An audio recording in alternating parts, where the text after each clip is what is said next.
Hey everybody, good morning, and beautiful day, beautiful night wherever you are in the world, and welcome to our first lesson of animal communication. There's gonna be quite a few. I'm not gonna make the videos too long, that it's easy to keep up and watch, and I've noticed that people don't really watch these days if it's not really interesting. Too long of a video, so I'm trying to make everything short and nice and very informative, and that you can actually learn and get ideas about animal communication. And Ingela's gonna be doing the healing part. She's already have some ideas what she's gonna be talking about and how she's gonna do her videos, so it's gonna be nice. So hey, from Finland, it's almost midsummer, and that means that sun doesn't set in Scandinavia like the whole night. It's light. It gets a little bit darker, but the sun doesn't go down. So yeah, at all. Like it gives you tons of energy. It gives you sometimes a little bit difficulties to sleep. You have to make everything really dark and so that you can sleep. But otherwise, it's the most beautiful time of the year, and it's most wonderful time to be here and enjoy the summer. And yeah, I love it, looking at the green trees. And so anyway, I'm gonna be talking about a little bit, like I promised, I talked to you about what animal communication is, and then later on we're gonna go more deeper into what you can do with it and whatnot and so on. And I'm really happy. I have to say thank you so much for joining. Thank you so much for being here in our group. Please know that you are most welcome to invite all your friends, whoever you think that is gonna benefit or enjoy these videos and this group. We already have almost 300 people here from all over the world. I think it's like that's the best thing. This is exactly what we created this group for, and now we're really gonna get going with it and make these videos. And you guys already typing and introducing each other and yourselves, and it's wonderful. Just keep doing that, and we really enjoy having you here. Okay, what animal communication is. First of all, people ask me, how does it feel? And how does it feel? How do you know that you're communicating? And is there something specific or what happens when you're communicating? First of all, there are certain things that when you know that you're communicating, or it might happen to you. Like with me, nothing happened, nothing major happened. Lightning didn't hit. I didn't start hearing all the animals talk to me. I didn't like suddenly wake up to the knowledge of having the animal communication. Being said that can happen to you. You might be in the stable or just alone with your dog or a cat or a mouse or looking at the fly on the wall, and suddenly you hear somebody talking. So there are several things that can suddenly wake up your intuition. You can suddenly start hearing things, or that's like really what happens with smaller kids.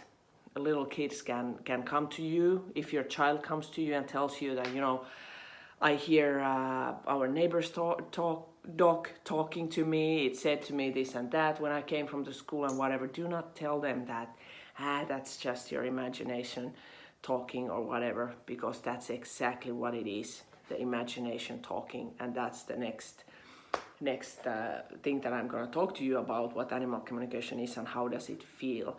So with me, what happened, I lost my first dog, Jonas. He passed exactly the day when he turned 5 years old, and through that I found out about animal communication. That's a long story itself. I'm probably going to tell you one time, but I found books and things that really showed me that this is not some hocus pocus, or I was like really skeptical at first. I was thinking, But if these people can do it, then whatever I'm gonna be an animal communicator, I have to learn, which leads to the second thing. Everybody can learn. We are all animal communicators, we are all psychics, we are all mediums, we are all sensitive, intuitive beings, and we all can learn. And I didn't have anybody to teach me or anybody that I could ask from or anything, but I decided, I made conscious decision that I'm gonna be learning this. So this is something that anybody and everybody can learn. You can find yourself a teacher, you can ask me, you can ask Ingela, you can ask people in this group who does it, how do they do it, where did they learn from, and there's tons of books. There are tons of books that you can read about it and just start practicing. The one thing that I have to say here is when people come to my classes all around the world, they ask, are you sure I'm gonna learn? I'm telling you this, I'm sure you will learn. Everybody will learn. One thing that is required is practice. Practice, practice. Whoever practices most will learn the most, will do it the most, and that's the whole key. You just have to do it. You have to make mistakes, you have to find animals here on earth already past, your friends, your co-workers, whoever wants to hear about it, ask that you can practice with their animals and give their messages and so on. So anybody and everybody can learn. The only thing that is required is that you practice. I do clients every day. Every client is a practice, practice, practice, practice, and every animal teach me new stuff and so on. So animal communication, how does it feel? People ask me, how does it feel? How does it feel? It feels like I'm imagining everything. Animal communication feels like imagination. And that is the most important thing in anything in life. Your imagination is the most important thing. It is the same thing as your intuition, the voice from your heart, your aura, everything is got to do with imagination. All your thoughts that come through and whatever, they feel like you are imagining things. And when people tell you, for example, that they see your aura, many people think that, nah, she's just imagining things. Of course you're imagining things. You're seeing things, you're visioning things. It is the imagination talking. It is so important that we start trusting our imagination. And that's the first thing when we do exercises in a workshop, that I tell them that trust your intuition and imagination, and especially when we do long distance communication exercises and write things down, write everything that comes to mind. Everything's to do with everything. You might start thinking about certain stuff in your own life, and you learn. When the time goes, you learn how to make difference between what is actually, are you thinking about your insurance bill, or is this something that the feeling of a worry or something that is happening in the whole household of that exact animal that you're talking. Everything. Animal communication is, I call it, I don't say it's telepathy, mind reading, somewhat, yes, maybe, but nobody's reading your mind if you're not allowing them to do that. We can't read any animal's mind if they're not allowing us to enter their space, and if they don't allow us to get what they actually wanna give us and what they wanna talk to us about. You get what animal wants you to get, and you will learn to read your own intuition. You will learn to pick things that are relevant in this reading, this communication with a certain animal. I'll give you an example. I always give this example. People have heard it tons of times. One of my first like real clients, that, you know, somewhere in the beginning of the first couple years when I was doing this, I had this small dog, and I saw a picture of a pool, a little children's pool. It was blue, and it was laying on the yard with filled with water, and I got a message from the dog. She said that I want to have a blue children's pool and I want to swim in it. And I was thinking, okay, now I'm going crazy. This is not happening. It's not real.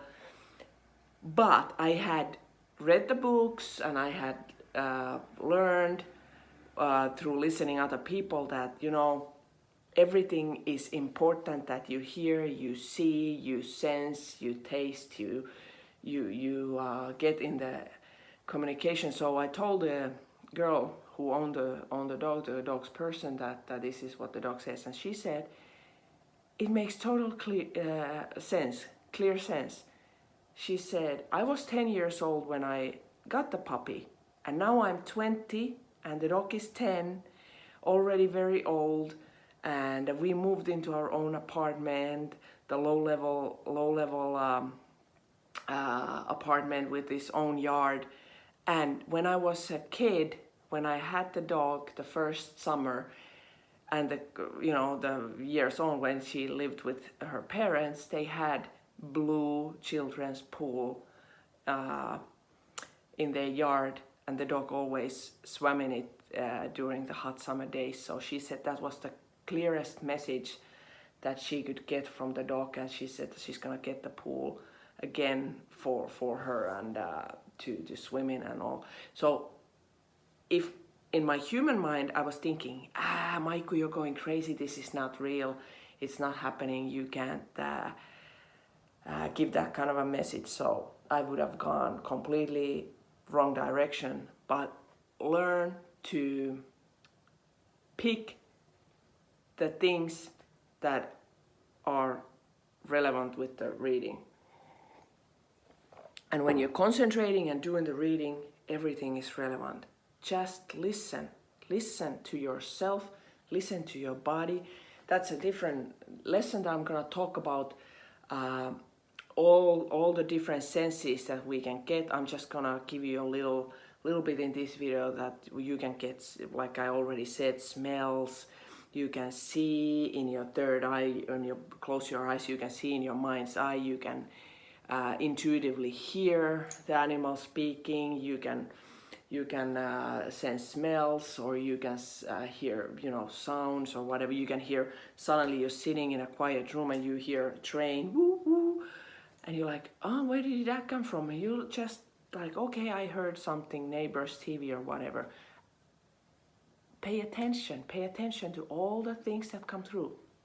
That's what actually have happened, that I heard a train go by, and I wrote down to the client that I hear a train, you're probably living by a train rack or whatever. I think that was with the lost dog, that I heard a train, and I said that the puppy who's lost is somewhere where you can hear trains and something like that. So everything is really important, and like I said, animal communication is it's like imagination, it's your intuition, and intuition and imagination are almost the same thing, not completely, but it's like they are so connected. We are so connected. It's incredible, and learn to listen to yourself. Learn to listen that intuition. We are highly sensitive beings. We just have to learn to concentrate, learn to be still, and just when you're sitting with an animal or concentrating long distance, just listen to yourself. Listen and close your eyes and see, and draw pictures or write messages or whatever. And when you're doing a live reading, that's a whole nother lesson. There are so many things I want to talk to you about but this is the first thing. We just covered a little bit of, you know, what it is, otherwise the videos are gonna be too long. So and under here in Facebook, where I post this in our group, your group, especially your group, my group, our group, please write your questions so I know what to cover next time, what the videos to come. And I really enjoy doing this for you guys, and I really love you all, and I'm really happy that you are here. I can't say it enough. I'm so grateful, and I'm sending lots of love to everybody, and see you soon again. Bye.